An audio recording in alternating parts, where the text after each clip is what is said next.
Одоо юу гэдэг өмнө нь магадгүй шийдвэр сургалт ч юм уу дугуйлан тий хизээч одоо нөгөө юм сэтгэл зүйн талаас нь бэлтгэлжилт бол хийдэггүй.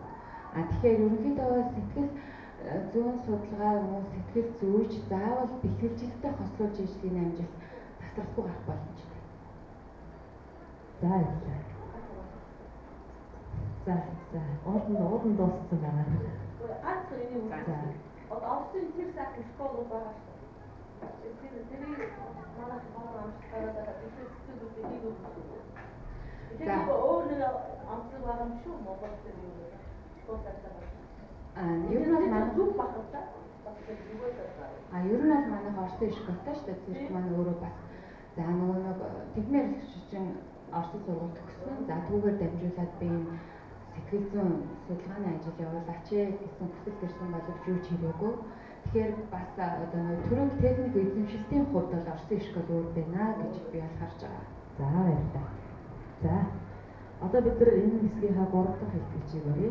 Үзэж аваад баш үндэсний хөгжмийн нэрлийн сургуулийн үндэсний хөгжмийн төвийн баш сэдв дуу намсагчтай явж байгаа хөгжмөдөх онцлог.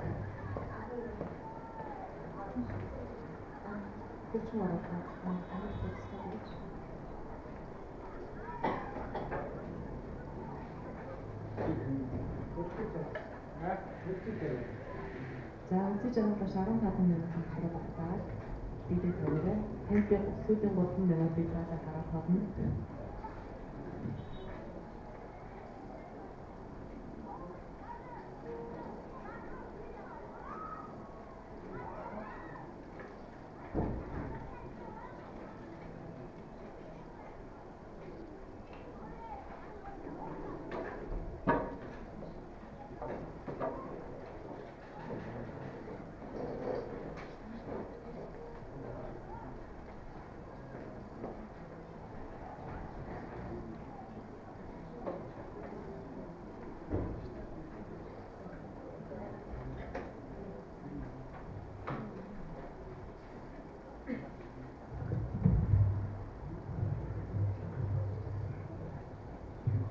Эрдэнэт багш оюутан сурагч та бүхэнд энэ өдрийн мэндийг хүргье.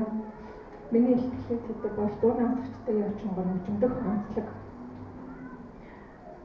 За өнөөдрийн бид нар энэ хэлж байгаа энэ гарын хөгжим бол мэргэжлийн сургалтанд нэвтрээд 27 жил болсон байгаа. Эрдэнэ сургалтанд хэрэглэгдэж байсан дунд гарын хөгжмөд харьцуулахад хэлбэр хэмжээний хувьд томорч, өргөн диапазонтой цөөр ихтэй илүү чанга дуутай болсон. Харин хөгжмөдөх үед цөөрөйтөн үйлчлсэн иршгүүдийг намжаах, цөөрөйт дараах хянах шаардлага бий болсон. Үүнээс үүдний сүүлийн жилүүдэд хятад улс маш олон удаагийн туршилт хөтөлбөрийн үр дүнд ёрчингийн цөөрөйт дараах дуу намсах зорилттой төлөв гишгүүрийг 402 загварын ёрчинд нэмэн суйрлуулж сургалтанд ашигладаг ашиглаж эхэлсэн билээ. Дуу намсагч педалыг ашигласнаар цөөрөйт дарахаас гадна илүү ойлгомжтой цэвэрхэн хөгжмөх бололцоотой болж аккорд арпеж тоглох явцад гармонууд тогтож сонсогдохгүй юм аа. Нөгөө талаараа педалыг хагас гიშгснээр битүү бөгөөд зөөлөн содон өнгө тэмбэр гიშгүүлэн дүүрсэж байгаа гишгүүдэд өнгө будаг нэмэн баяжуулж байна. Миний бие энэ үйлдэлээрээ дамжуулан дуу намсагчтай явжингоор хөгжмөдөх онцлог болоод ач холбогдол түүнийг хэрхэн яаж хэрэглэх арга барилуудыг жишээн дээр тодорхой тайлбарлан явж хөгжим мэргэжлээр суралцж байгаа оюутан сурагч болон мэргэжлийн урлагийн байгууллагад ажиллаж байгаа уран бүтээлчдэд нэмэр болох үгнээс тайлбарлан бичлээ. Будда Хятад ард улсад хамгийн анх 1985 онд дуу намсагч педалыг их гарын явцанд суйрлуулан туршиж байсан. Үүнээс өмнө цөөрөө зөвхөн гараараа дарах аргыг хэрэглэдэг байсан. Цөөрөө дараараа дарах нь хангалтгүй байсан бөгөөд ялангуяа тоглож байх явцад цөөрөө намжаах, хурдан темптэй зохиолын дундах пауза дээр цөөрөө дарах боломж хязгаарлагдмал. Зөвхөн зохиолын эхлэл төгсгөл болон анги хэсэг хооронд цөөрийг хаадаг байсан.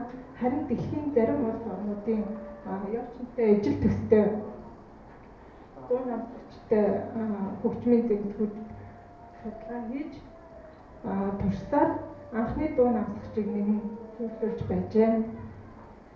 За манай улсад 2012 онд соёл урлагийн их сургуулийн багш Минг Амар дуу намсагч педалыг өөрөө хийж мөн өөрийн найруулсан Монгол ардын дуу бүүжлмаа хөгжмөдөж тоглож байсан. Мөн ондоо дуу намсагчийг нэвтрүүлэхин сэдвээр магистрийн дипломын ажлаа хийж байжээ.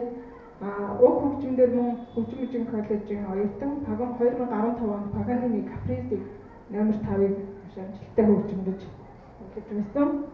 За хэрвээ дуу сонсож байхгүй тохиолдолд пауз тоглох, хураах, гэнэт айрхан болох зэрэг маш хүндрэлтэй байдаг бөгөөд гараараа цуурыг дарах хооронд хугацаа алдаж мөн элдв янзын саржинсан авиа гарах тохиолдолгүй байдаг билээ.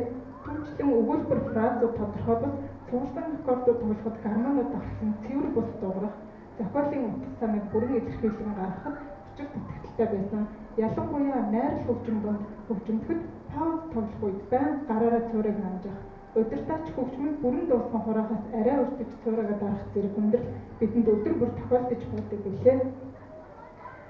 Миний би 2017 оны 2 дугаар удирлаас эхлэн төрөл хөгжмийн хичээлдэр өөрийнхөө дуу ямсагчтай яочин ашиглан оюутнуудад анхан шатны ойлголт өгөн хичээлж эхэлсэн байгаа.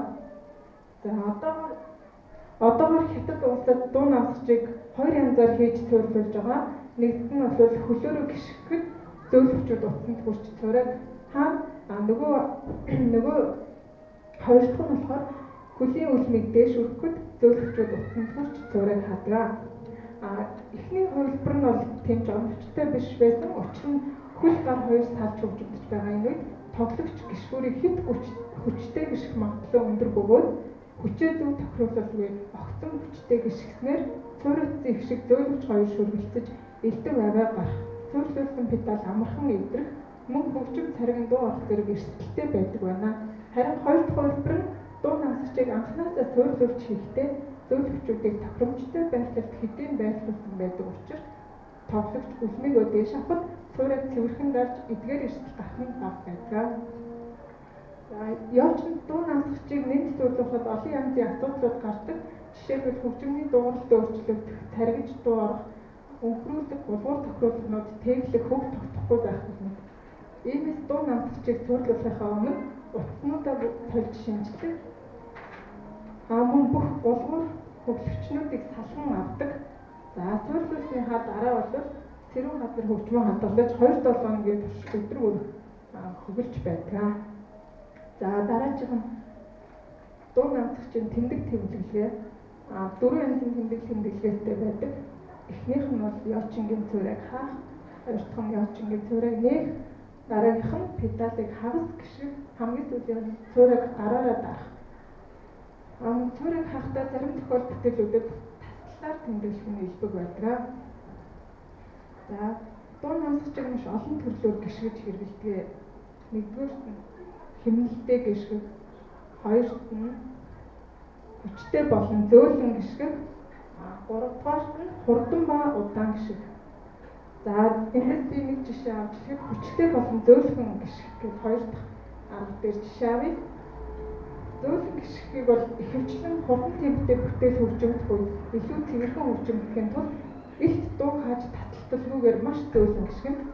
За хоёрдугаар нь ихэнхдээ аяархан зөөлөн янзаар хөгжимдөхийн өмнө хэрэглэнэ. Мөн өнгө алдах үед ч хэрэглэж болно. За хүчтэй гიშг бол ихэнхдээ анги хэсэг хооронд мөн темп солигдох үед пауз тоглох, амьсгаа авах үед мөн хураах зэрэг хэрэглэдэг байна. За энийг би илүү ойлгомжтой болгох тул 4-р курсын үед Амнаж Чингийнхаа тусламжтайгаар хэдхэн богино жишээ авч та бүхэнд сонирхуулъя.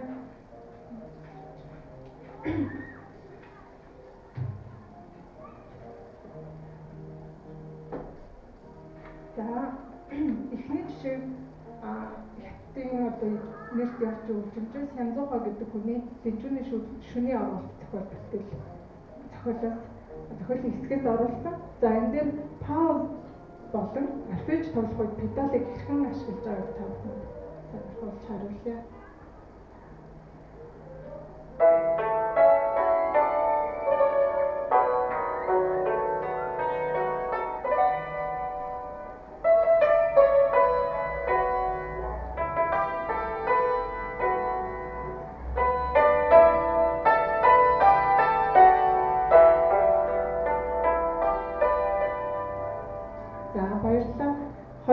Жишээ нь болохоор зохиолын тед солигдсон дараагийн хэсэг рүү шилжихийн өмнө хурдан бөгөөд хүчтэй гიშгэх аргыг сонирхуулъя. Энэ бол мөн хятадын алдартай явж чинь шүүшгүй дууны тохиолын хэсгээс жишээ авч байна.